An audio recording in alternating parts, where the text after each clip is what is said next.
याची देही याची डोळा पाहिला आनंदाचा सोहळा.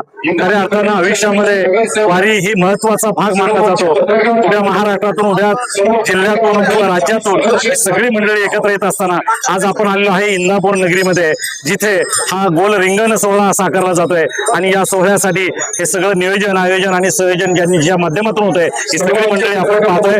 ही सगळी मंडळी या ठिकाणी अहोरात्र कष्ट घेत आहेत. आणि खऱ्या अर्थाने हे सगळं पाहताना इंदापूर नगर परिषद देखील महत्वाचा भाग या ठिकाणी चेपत आहे. संत श्रेष्ठ जगद्गुरू तुकोबारायांची पालखी या ठिकाणी अगदी थोड्या वेळामध्ये या ठिकाणी उपस्थित होणार आहे. आल्यानंतर मोठ्या श्रद्धेनं, मोठ्या भक्तिभावानं ही सगळी मंडळी एकत्र येणार आहेत. आपण जाऊया पुन्हा एकदा काही अप्रतिम अशा लांबऱ्या साकारलेल्या आहेत. प्रयत्न करणारे सर्व आमचे पत्रकार बांधव श्रेष्ठ जगद्गुरू तुकोबारायांचे वंशज या ठिकाणी आहेत. आदरणीय प्रशांत महाराज गोरे साहेब या ठिकाणी आहेत. महाराजांचं दर्शन घेऊन आपण त्यांच्याकडे जाऊया.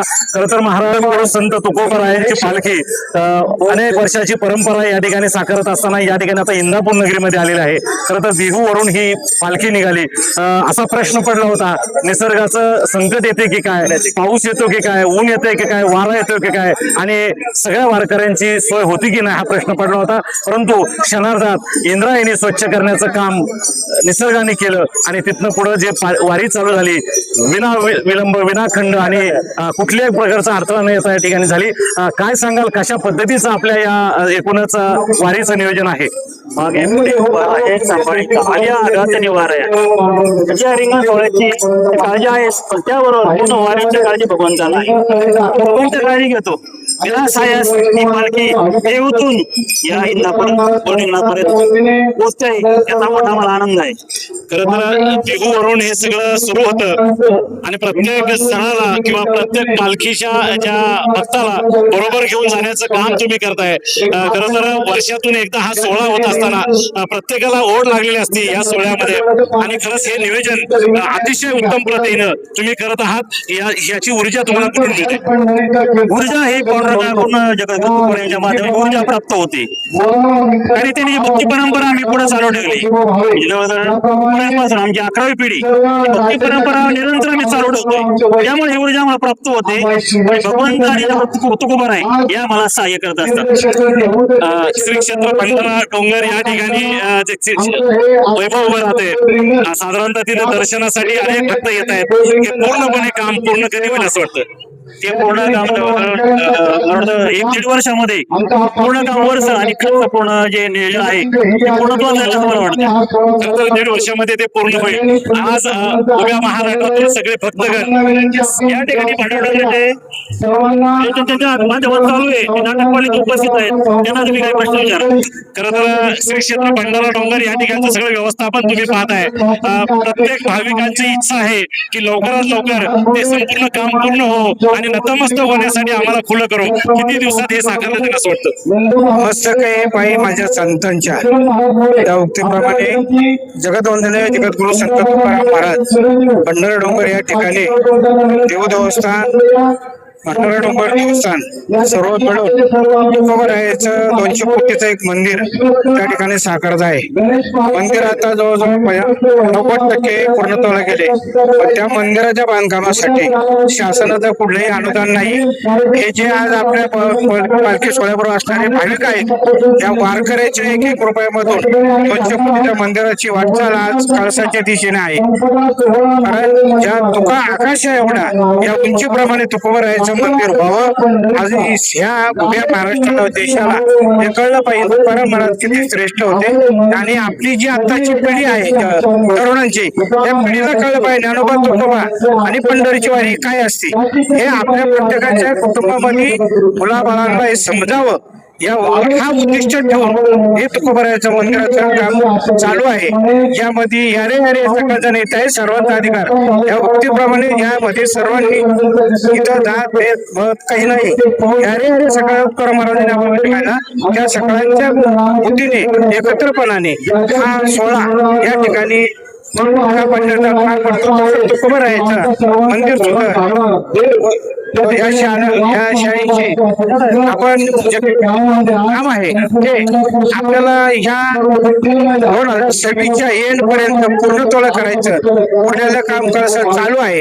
या सर्व कळसाच्या कामासाठी आपण सर्वांनी हातभार लावून तुकोरायचा कळस सर्वांनी आपण सोन्याच्या नजरेने डोळ्यांनी पाहावं अशी या भाविकांना आव्हान करतो. आणि या ठिकाणी डॉक्टर रामकृष्ण हरे रामकृष्ण. खरं तर या ठिकाणी 26-27 मध्ये हे काम भंडारा डोंगर देवस्थानचं पूर्ण होईल आणि भाविकांना या ठिकाणी ते अनुभवायला मिळेल, दर्शन घ्यायला मिळेल आणि त्याकरिता प्रत्येक भाविकांना हातभार लावा असं आव्हान या निमित्ताने या ठिकाणी व्यवस्थापक मंडळाने केलेलं आहे. निश्चित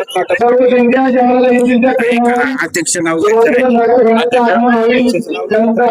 तर श्री क्षेत्र भंडारा डोंगर अध्यक्ष बाळासाहेब काशीद हे देखील या ठिकाणी प्रयत्नशील आहेत. सगळे त्यांचे सहकारी या ठिकाणी प्रयत्न करत आहेत. निश्चित आपण सर्व तमाम भाविकांना आवाहन करूया की जगद्गुरु संत तुकोराम महाराजांचं जे भंडारा डोंगरचं अधिष्ठान आहे ते या ठिकाणी लवकरात लवकर पूर्ण होण्यासाठी तुम्हा सर्वांचं सहकार्य महत्वाचं आहे. सर्वांना रामकृष्ण हरी.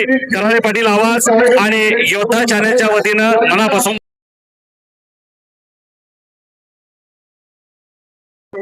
जय जय रामकृष्ण हरी. खऱ्या अर्थानं एका वैष्णवांचा महामेळा इंदापूर नगरीमध्ये गोल रिंगणाच्या निमित्ताने एकत्र होतोय.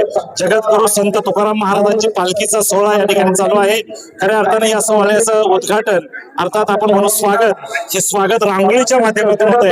आपण पाहतोय रामकृष्ण हरी या ठिकाणी स्वागत केलेलं आहे. त्याचबरोबर सर्व वारकऱ्यांसाठी आणि ह्या सगळ्यांसाठी स्वागतासाठी कैलासवासी आमदार लक्ष्मण पांडुरंग जगताप यांच्या स्मरणार्थ ही परिवाराकडून सेपरेट हेच या ठिकाणी दिलेले आहे. खरं तर विज्ञानाची कास करा, अंधश्रद्धेला दूर करा असा संदेश देखील या ठिकाणी दिला आहे.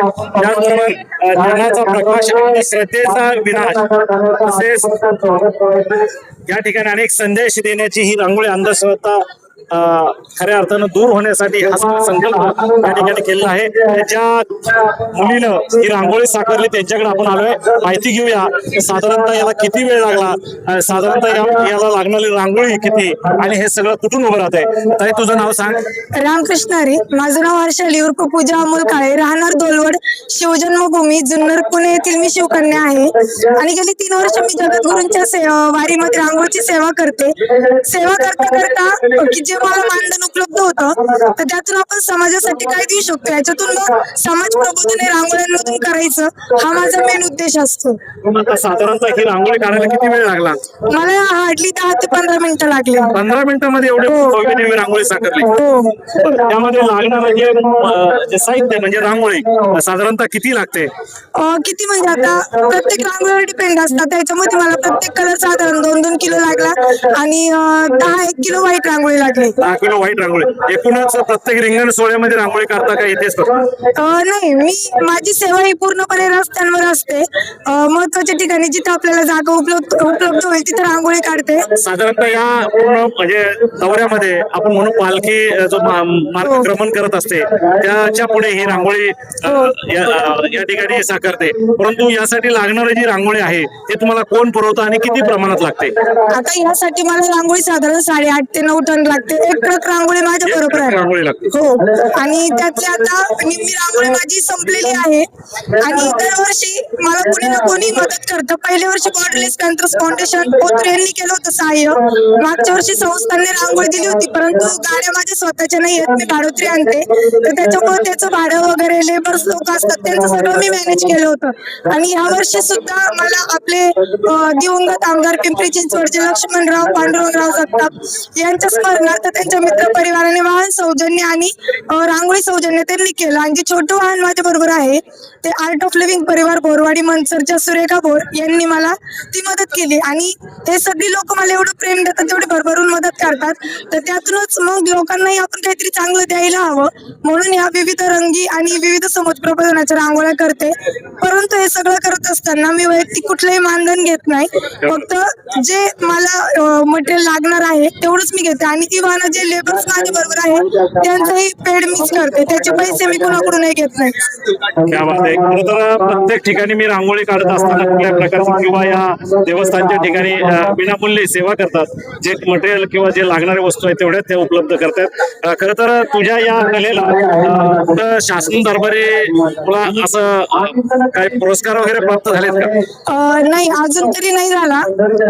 आतापर्यंत 5 विश्वविक्रमांची नोंद आहे माझ्या नावे, कारण कमी वेळेमध्ये मोठमोठ्या रांगोळी काढणे आणि fastest woman in the rangoli artist म्हणून मला किताब मिळालेला आहे. आणि याच्यामध्ये जर अजून मला कुणाचं आभार मानायचे असतील तर मी मानू शकते का? माझी सासर, कारण मला आई वडील नाहीयेत, माझ्या वडिलांकडून मला कला मिळाली, परंतु या कलेला ज्यांनी जपलं ते माझं सासर, माझे मिस्टर कायम माझ्या बरोबर असतात. हो, आणि मला 2 मुली 1 मुलगा असं माझे 3 अपत्य आहेत, ज्या माझ्या सासूबाई घरी एकटे सांभाळतात.